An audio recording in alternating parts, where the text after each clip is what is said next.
富哥，你又在干什么啦？我在帮客人安装直播导播的线材，你知道吗？当我们的线材接到我们的摄影机上面的时候，最大的情况啊，就是会发生不小心扯到线，导致摄影机的接头坏掉。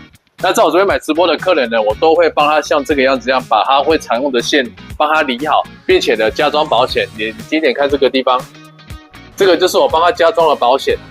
平常我已经过一圈之后呢，这边再加一个原本我们的束带。